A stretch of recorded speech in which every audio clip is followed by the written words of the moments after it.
नमस्कार साथियों, Facebook live page पर आप सब लोगों का स्वागत और धन्यवाद। आप तमाम मित्रों से निवेदन है कि आपको मैंने 9:30 बजे का समय दिया था, 2 मिनट में पहले ही आ गया, इसलिए कि कोई टेक्निकल प्रॉब्लम हो तो पहले उसको सेट कर लिया जाए। आज एक बहुत बड़ा गंभीर विषय है, उस पर हम लोग बात करेंगे। पिछले 2 दिनों से सोशल मीडिया पे वो मैसेज खूब वायरल हो रहा है। राज्यसभा चुनाव में मार्क्सवादी कम्युनिस्ट पार्टी के नेता बलवान पूनिया का वोट एक चर्चा का विषय बना हुआ है। सबसे पहले मैं निवेदन करूंगा कि आप इस प्रोग्राम को एक शेयर वाला ऑप्शन आता है, वहां क्लिक करके शेयर करिए। मुझे पता चल जाएगा भी कौन कौन लोग शेयर कर रहे हैं। राम किशन छिंपा जी, राम राम। आपको कैसे हैं आप लोग? आज़ाद लाइव से मेरे साथ हिटलर भोगराना से भी जुड़ चुके हैं। आप भी इसको लाइव को शेयर करें, मैं दोनों को देख लूँगा। एक बार आप दोनों को मैं जानता हूँ, फ़ोन करके पूछ लूँगा भी आपने शेयर किया या नहीं किया है। आप शेयर वाला जो ऑप्शन आता है वो शेयर करें, ताकि ये मैसेज बहुत लोगों तक जाए। अभी हमारा लाइव प्रोग्राम शुरू हुआ है, बहुत अच्छे विषय पर हम लोग आज बात करने वाले हैं साथियों। क्या मेरी आवाज़ आप तक सही आ रही है? कृपया करके कमेंट बॉक्स में जाकर के कमेंट करके मुझे बताएं। चर्चा का विषय बना हुआ है। सबसे पहले मैं निवेदन करूंगा,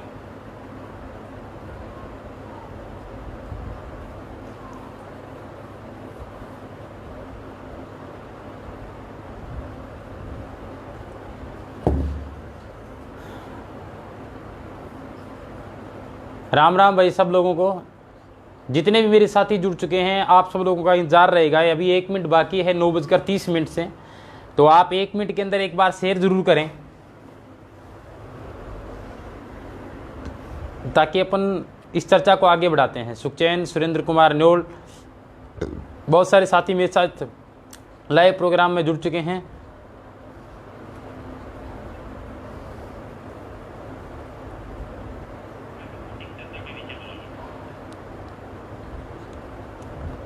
ऑफिशियल पेज पर लाइव आने का मकसद ये है कि हम आपसे खुल करके बात करें, आपकी प्रतिक्रिया लें। सोशल मीडिया का ज़माना है, बहुत बड़ी ताकत है सोशल मीडिया में। और विधायक बलवान पूनिया तक और राजस्थान की सीएम अशोक गहलोत तक हमारा मैसेज है सोशल मीडिया के माध्यम से कि हमारे विचार क्या है कल के राज्यसभा के चुनाव के बारे में।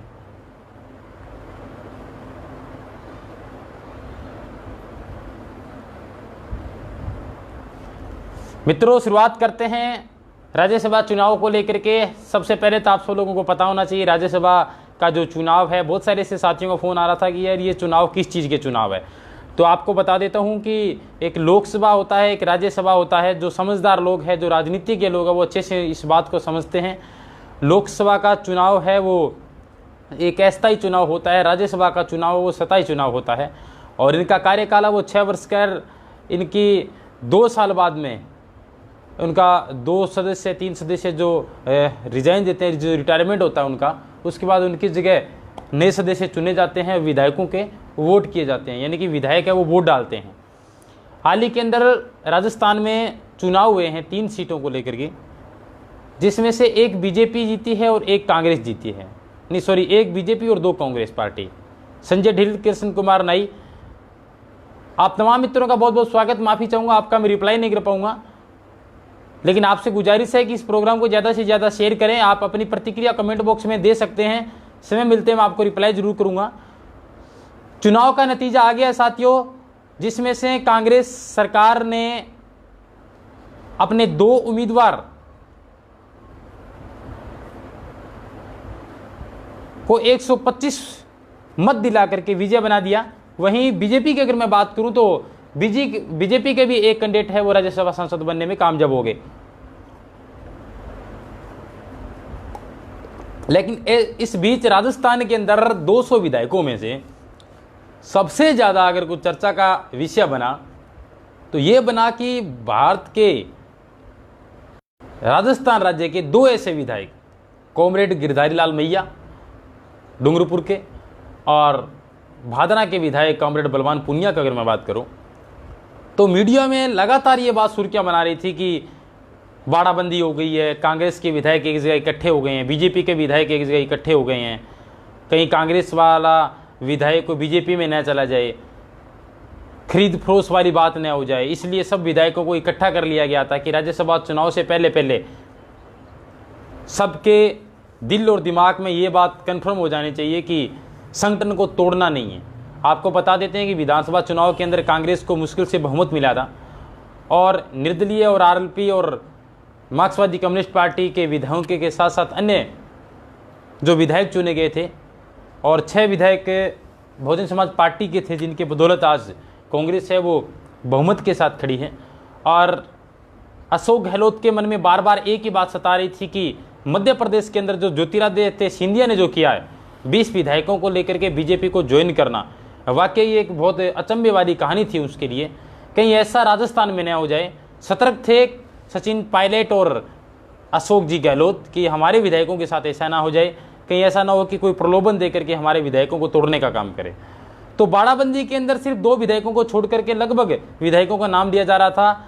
ऐसे 2 ही ऐसे विधायक थे जिनका कोई कंफर्म नहीं था कि ये वोट किसको देने वाले हैं, क्योंकि मार्क्सवादी कम्युनिस्ट पार्टी का एक अलग सा सिद्धांत है, एक अलग सा एजेंडा है इन लोगों का, अलग सी पार्टी है ये।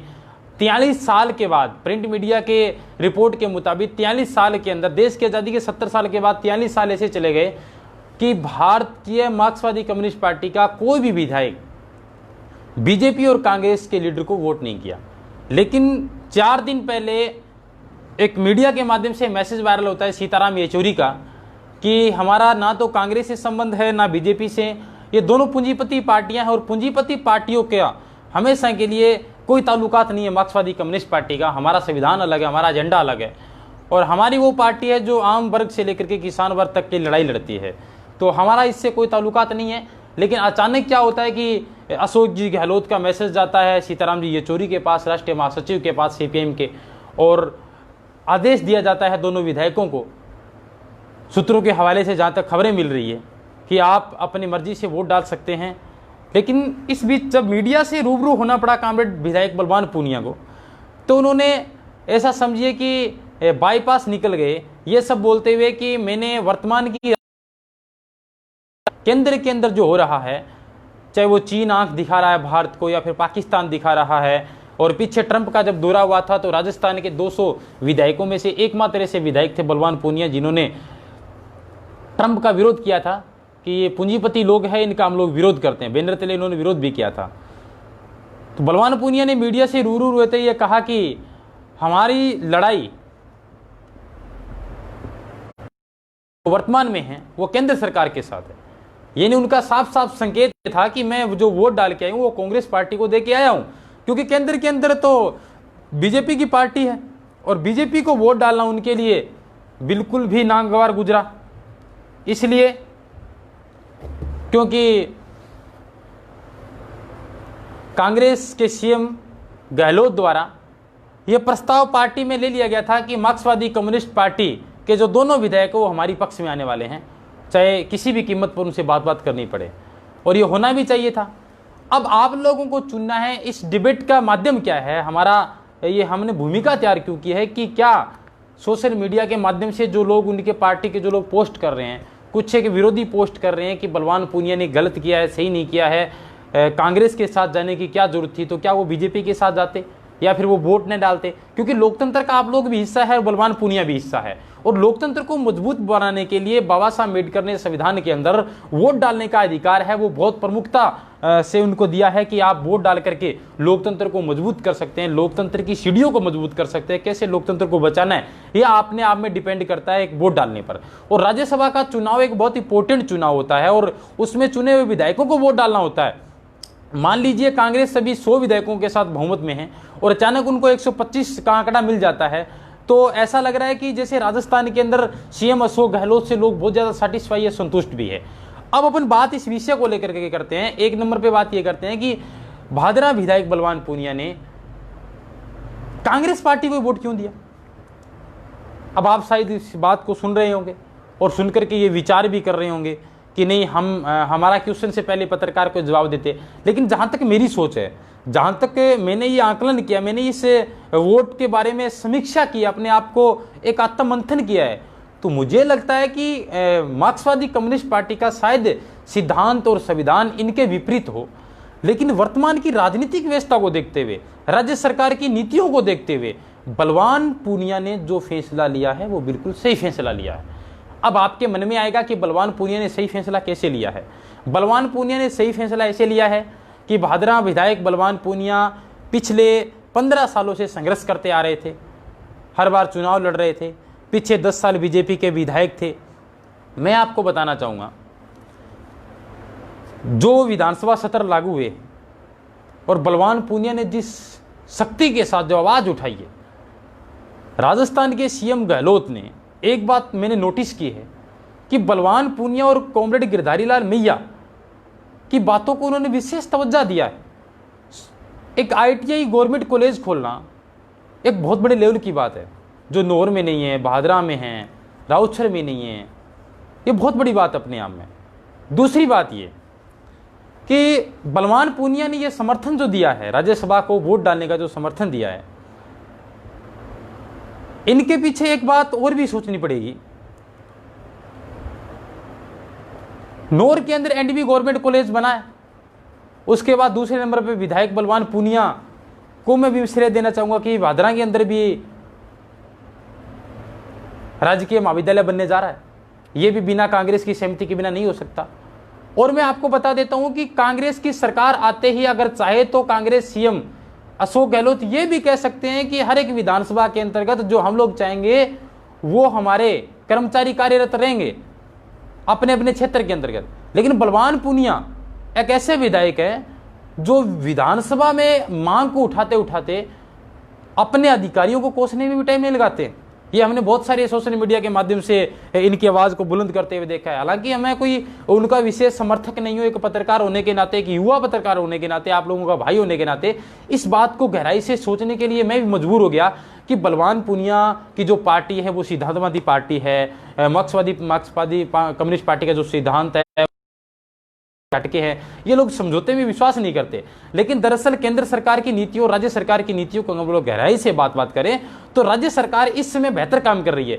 और शायद मार्क्सवादी कम्युनिस्ट पार्टी का ये भी एक संविधान है, उस संविधान में भी एक बात लिपिबद्ध है भी जो पार्टी सत्ताधारी है और वो लगातार किसान हित की बात कर रही है, विद्यार्थी हित की बात कर रही है, तो उनका बाकायदा सपोर्ट करनी चाहिए, होना भी चाहिए। कि अगर फसल बीमा क्लेम की अगर मैं बात करूं तो शायद श्रेय राजस्थान सरकार को भी देना चाहिए, तमाम कर्मचारियों को भी देना चाहिए और बलवान पूनिया को भी देना चाहिए। उनके साथ ही बहुत सारे ऐसे मार्क्सवादी कम्युनिस्ट पार्टी के उभरते युवा नेता है जिन्होंने धरना वाना लगाना शुरू किया है ना, तो उन लोगों को श्रेय देना चाहिए। लेकिन जब ये लोग आंदोलन करने के लिए सड़कों पे आएंगे और सुनने के लिए अगर सीएम उनकी बात राजी नहीं है, मैं आपको थोड़ा सा बैकग्राउंड में लेकर जाना चाहूँगा। याद कीजिएगा जब वसुंधरा राज्य की सीएम थी और अमराराम के अगुवाई के अंदर एक बहुत बड़ा आंदोलन हुआ था किसानों की कर्जे माफी को लेकर के, और बहुत लंबा समय तक ये आंदोलन चला, चक्का जाम हो गया था। और उसके बाद सीएम ने बैठक बुलाई और अमराराम के साथ, कॉमरेड अमराराम के साथ बात करना शुरू किया। तो जाहिर सी बात है कि वो सहमति बनी, लेकिन एक लिपापोती वाली बात थी। 50,000 रुपये किसानों का कर्जा माफ हुआ था और वो भी दूसरे बैंक से जिन्होंने ऋण ले रखा है, उन पर सहमति बनी थी। लेकिन अब बीजेपी सरकार ने यह पल्ला झाड़ दिया। अब किसान हित के लिए अमराराम ने इतना बड़ा आंदोलन किया, वैचारिक मतभेद नहीं थे, लेकिन उनके विचारों का न्याय होने के बाद उनकी राजनीतिक व्यवस्था में थोड़ा भेदभाव नजर आया। और यही बात अगर सीएम की गहलोत की जाए तो वही अमराराम की जगह अगर मैं कॉमरेड बलवान पूनिया को लूँ तो मेरी नज़रों में जितने भी उन्होंने लेटर पैड पे जो लेटर लिख करके जारी किया है, सीएम को ये सब आदेश करने के लिए बाध्य किया है कि हमारे निजी क्षेत्र के अंदर ये समस्याएं आ रही है, चाहे वो 34 गाँव जो असिंचित क्षेत्र है उनकी अगर मैं बात करूं तो उनको सिंचित करने का कार्य जो अमित चाचान और बलवान पूनिया ने जो मिलकर के जो आवाज़ उठाई थी, अगर सीएम इनके प्रति संवेदनशील नहीं होते तो शायद बलवान पूनिया अकेली पार्टी को अपने घर में लेकर के बैठ जाते। और मुझे नहीं लगता कि अगर उनकी विचारधारा ऐसी है किसी के साथ समझौता करना नहीं है तो भाई साहब इनकी सरकार कभी बन नहीं सकती, और मेरी नज़रों में अभी तक बनी भी नहीं है। 2 विधायक 3 विधायक चुनते आ रहे हैं, तो कहीं ना कहीं जो समझौता वाला जो शब्द है वो मार्क्सवादी कम्युनिस्ट पार्टी के बहुत सारे नेता इस मेरे लाइव प्रोग्राम को सुन रहे होंगे। इस समझौते वाले शब्द को आपको अपनाना होगा, लेकिन एक शर्त पे अपनाना होगा, चाहे वो कॉमरेडों वाली पार्टी हो या फिर बीजेपी की हो या फिर कांग्रेस की हो। अगर वो नीतियों की साफ पार्टी है, जैसे किसानों के लिए अच्छा काम कर रही है, विद्यार्थी हित की बात कर रही है, किसानों का बिजली माफ कर रही है और अन्य बहुत सारी ऐसी आधुनिक सुविधाएं हैं जो किसान हित के लिए संवेदनशील पार्टी है और एजेंडों के साथ चल रही है, तो कहीं ना कहीं उनको समर्थन देना मुझे नहीं लगता कोई बुरी बात है। और बलवान पूनिया की हर एक बात को मानने का कार्य किया है अशोक गहलोत ने। हालांकि अशोक गहलोत को पता है कि जिस सीट से विधानसभा से बलवान पूनिया चुनकर के आए हैं, उस सीट से लगातार कांग्रेस का पिछले 15 सालों से सफाया है, ये भी वो लोग जानते हैं। लेकिन फिर भी एक राजा का उद्देश्य होता है प्रजा को समान दृष्टि से देखना, चाहे वो प्रजा अपने विपक्ष की हो चाहे अपने पक्ष की हो। उस नज़र से देखते हुए उन्होंने वास्तव में सीएम गहलोत ने, चाहे एक बात और आप सुन लेना, चाहे सड़कों पे कितने मर्जी आंदोलन कर देना, जब तक सीएम साहब आपके फेवर में कोई बयान नहीं देगा या फिर सीएम की सहमति नहीं होगा, तब तक ऐसे आंदोलन बहुत हो लिए और आगे भी होते रहेंगे। तो सीएम गहलोत का आभार भी प्रकट करना चाहिए मार्क्सवादी कम्युनिस्ट पार्टी के नेता और वर्तमान विधायक बलवान पूनिया को, कि उन्होंने उनको पर्सनली जा करके ये सब रिक्वेस्ट की कि आप हमारे पास आइए, मताधिकार का उपयोग कीजिए, लोकतंत्र को मजबूत करने का काम कीजिए। केंद्र सरकार की नीति और राज्य सरकार की नीति में वर्तमान में बहुत ज़्यादा अंतर है, क्योंकि केंद्र सरकार है वो पूर्णतः बीजेपी की सरकार है और राज्य सरकार की अगर मैं बात करूँ तो वो कांग्रेस की सरकार है। अभी तक अगर मैं बात करूँ तो 2 दिन पहले एक आंदोलन हुआ था जिसमें भी इन नेताओं की अहम भूमिका रही थी, जो टैक्स माफ़ को लेकर के, तो तमाम निजी बसों का टैक्स माफ़ कर दिया। उससे पहले अगर मैं बात करूं किसान हित की, तो किसान हित की लगातार राज्य सरकार की तरफ से जो लगता है कि पॉजिटिव मैसेज आने वाला है। हालांकि हो सकता है पूर्ण कर्ज माफ़ हो जाए। और अगर मैं शिक्षा और चिकित्सा की करूं तो चिकित्सा के क्षेत्र के अंतर्गत नौर बांधना की अगर मैं बात करूं तो नौर के अंदर भी 100 बेड की घोषणा सीएम अशोक गहलोत ने। बात करूं तो भादरा विधायक भी बलवान बराबर तवज्जो देते हुए उन्होंने गौण मंडियों की स्थापना के लिए, गौण मंडियों को सुचारू रूप से शुरू करने के लिए सीएम को आदेश देने के लिए पत्र लिखा था, उन पे उनकी सुनवाई की गई थी।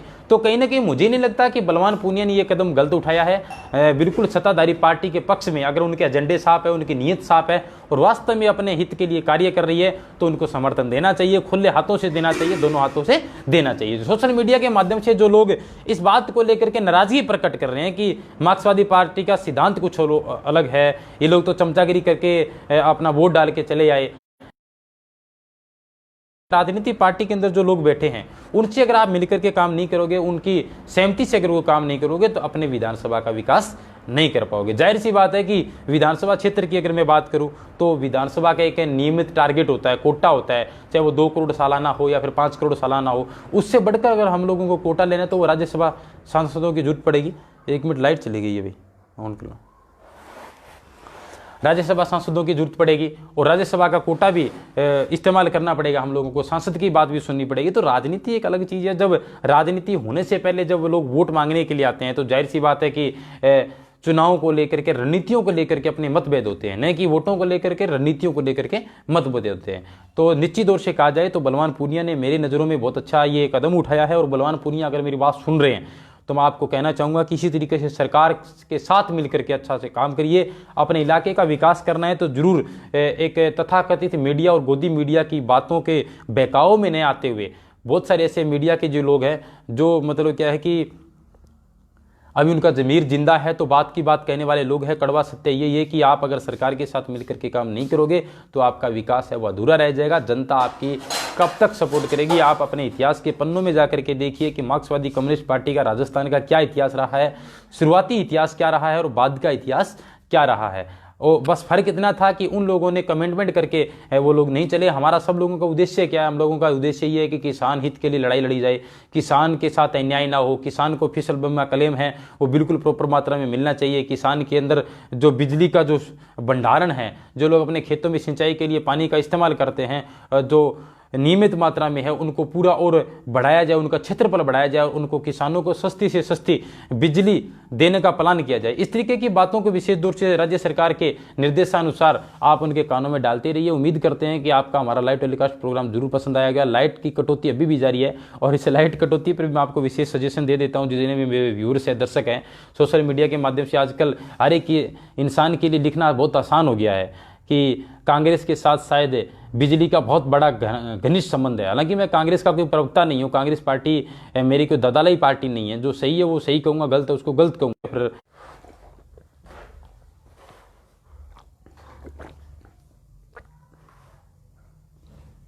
तो साथियों, आपके सुझाव आमंत्रित है, आप कमेंट करके बता सकते हैं। इस प्रोग्राम को जो भी साथी सुन रहे हैं, आप लाइट आ गई भाई, क्वेश्चन डाल सकते हैं और क्वेश्चन के आंसर के लिए हम बलवान पूनिया से भी मिलेंगे, अभी वो जयपुर हैं, उनसे बात हमारी नहीं हुई है। जब भी वो लोग अपने निवास स्थान पर आएंगे तो हम उनसे खुल करके चर्चा करेंगे, उनके साथ बात करेंगे, वाद विवाद करेंगे। वाद विवाद इस बात को लेकर करेंगे कि आपने ये सहमति दी तो किस आधार पर दी, क्या आपको कोई प्रलोभन मिला या फिर अपने समय विवेक से काम लिया, फिर आपकी राज्यसभा चुनाव को लेकर के आप कांग्रेस पार्टी को समर्थन दीजिए या फिर विचारधारा को समर्थन दीजिए। दरअसल ये कहना कोई अतिशयोक्ति नहीं है कि पिछले 40 सालों से जो राज्यसभा के चुनाव के अंदर जो सूखा पड़ा था, कहीं ना कहीं इस सूखे को खत्म करने का काम बलवान पूनिया ने शुरू कर दिया। इस बीच एक क्वेश्चन और भी उठता है, दूसरे विधायक गिरधारी लाल जी मैया है, गिरधारी लाल जी मैया वोट डालने के लिए नहीं पहुंचे, ऐसा क्यों? आपके मन में ये भी ख्याल आया होगा, बहुत सारे ऐसे साथी ये भी सोच रहे होंगे कि क्या कामरेड बलवान पूनिया ने उच्च आदेशों का पालना नहीं की, सीताराम येचुरी की पालना नहीं की, या फिर कामरेड बलवान पूनिया को इस पार्टी से निकालना चाहिए। क्योंकि अगर सीताराम येचुरी अगर ये आदेश नहीं करते कि आप वोट डालना मत जाइए, तो अगर फिर भी अगर वो वोट डालते हैं तो उन्होंने शायद संविधान की पालना नहीं की। और पार्टी का एक अलग सा इनका संविधान है, अगर कोई संविधान की पालना नहीं करता है तो कोई कितना भी बड़ा लेवल का इसमें नेता हो, उसे तुरंत बाहर निकाल दिया जाता है। तो ऐसे में ये भी एक सस्पेंस का विषय है, उससे हम लोग बात करेंगे, विधायक महोदय से बात करेंगे, विधायक जी से बात करने के बाद ये पता भी करेंगे कि आपको आदेश आपने समय ये फैसला लिया था या फिर आपकी हाई कमान जो आप बार बार चिल्लाते रहते हैं मीडिया के सामने कि हमारी सीपीएम का एजेंडा एक है, सोच एक है, संविधान एक है, और जो हमारी सीपीएम के उच्च नेता जो फैसला लेंगे, हमारी पार्टी जो फैसले लेगी, उसी के हिसाब से हम लोग वोट डालने के लिए जाएंगे। तो ये भी बहुत बड़ा प्रश्न है। शायद बलवान पूनिया का मेरा प्रोग्राम शायद सुन रहे होंगे, इस प्रश्न के जवाब देने के लिए आप लोग तैयार हो जाइए। जब भी आप लोग भादरा आएंगे, अब मैं सबसे पहले आपसे मुलाकात करने आऊँगा। जल्दी जो दोस्तों को वो डिबेट भी आपको मिलेगी, मैं उनसे क्वेश्चन भी करूँगा, इस संदर्भ में खुल करके वार्तालाप करेंगे। लेकिन ये मेरे व्यक्तिगत विचार और आप लोगों का सोशल मीडिया के माध्यम से जो लगातार प्रश्न चिन्ह लगाया जा रहा था, उनका जवाब, अगर आप मेरे जवाब से संतुष्ट है तो आप कमेंट बॉक्स में प्रतिक्रिया में यस दें, लिखें। और अगर संतुष्ट नहीं है तो आप बलवान पूनिया से डायरेक्ट क्वेश्चन कर सकते हैं, मेरे से नहीं बल्कि बलवान पूनिया से। मैं आपका मीडिया के माध्यम से उन तक क्वेश्चन पहुंचाने का कार्य करूंगा और उनसे जवाब लेने का कार्य करूंगा। तो आज लाइव प्रोग्राम में बहुत सारे साथी मेरे को जुड़ रहे हैं, मेरे प्रोग्राम को देख रहे हैं, तो आप तमाम मित्रों का बहुत बहुत स्वागत और अभिनंदन। और इसी आशा और उम्मीद के साथ नेक्स्ट जब भी मैं लाइव आऊँगा तो किसी अन्य मुद्दे के साथ फिर से हाजिर होऊंगा। और वर्तमान आज का जो विषय था वो बलवान पूनिया को लेकर के था, क्या बलवान पूनिया ने ये कदम सही उठाया है या नहीं उठाया है, और किस पार्टी का क्या आदेश था, क्या उनके पास प्रलोभन था, ये तो उनसे मुलाकात करने के बाद ही पता चलेगा। लेकिन वर्तमान की स्थिति के अनुसार राज्य सरकार अच्छा काम कर रही है, हर एक बातों को मान रही है, इग्नोर नहीं कर रही है। चाहे वो विष्णुदत्त बिश्नोई का जो प्रकरण हो, सीबीआई जाँच उन्होंने मंजूर कर दी थी, उनको जल्दी उठाने का काम राज्य सरकार ने किया है। तो कहीं ना कहीं ये मैं कहना चाहूँगा आप लोगों को कि ये शायद फैसला उन्होंने इन मौके पे चौका मारा है, क्योंकि बलवान पूनिया को जो तोहफा सीएम गहलोत ने दिया है राज्य सरकार लेवल पे, शायद किसी विधायक को इतना मिला होगा। क्योंकि एक साल के अंदर एक गवर्नमेंट कॉलेज का अलाउंस कराना, इतनी गौण मंडियों को अलाउंस कराना, और उसके बाद सरकार की बहुत सारी ऐसी नीतियों को फ़ायदा दिलवाना, और 130 करोड़ बीमा क्लेम दिलवाना आवाज़ उठा करके, है ना। तो ये बहुत सारी ऐसी, और एक गवर्नमेंट कॉलेज की अगर मैं बात करूँ तो गवर्नमेंट कॉलेज की घोषणा करवाना, और असिंचित क्षेत्रों को सिंचित क्षेत्रों में कन्वर्ट कराना, बहुत सारी ऐसी बातें हैं जो एक साल के अंदर विधायक बलवान पूनिया ने राजस्थान के सीएम अशोक गहलोत से मांगे मनवाई है। खैर, राज्यसभा का लालच था या फिर आगे भी इस तरीका का इन लोगों का संबंध बने रहेगा, ये तो आने वाला वक्त बताएगा। फिलहाल हम लोग हर एक बुलेटिन के लिए तैयार है, विधायक बलवान पूनिया से अवश्य बात करेंगे, बने हमारे साथ, और विशेष कवरेज हमारी भी लगातार हर एक अपडेट पर जारी रहेगी। और आपसे उम्मीद करते हैं कि हमारा ये लाइव टेलीकास्ट प्रोग्राम आप ज़्यादा से ज़्यादा शेयर करेंगे, इस पर कमेंट करेंगे, और हमारे ऑफिशियली पेज कबीर की न्यूज़ को लाइक करेंगे। और उसके साथ साथ हमारा जो वेब पोर्टल है कबीर की न्यूज़, आप सर्च करिएगा, उसको भी आप सब्सक्राइब करें। महेंद्र कुमार शर्मा जुड़ चुके हैं, जो एनडीबी गवर्नमेंट कॉलेज के नहीं बल्कि ये एनएमपीजी हनुमानगढ़ के प्रेसिडेंट रहे हैं, सीपीएम के नेता हैं, उभरते हुए युवा नेता है। आप सब लोगों का बहुत बहुत स्वागत और अभिनंदन। हमारे लाइव टेलीकास्ट प्रोग्राम में फिर से बलवान पूनिया के साथ खास मुलाकात होगी, चर्चा होगी। धन्यवाद। जय हिंद, जय भारत।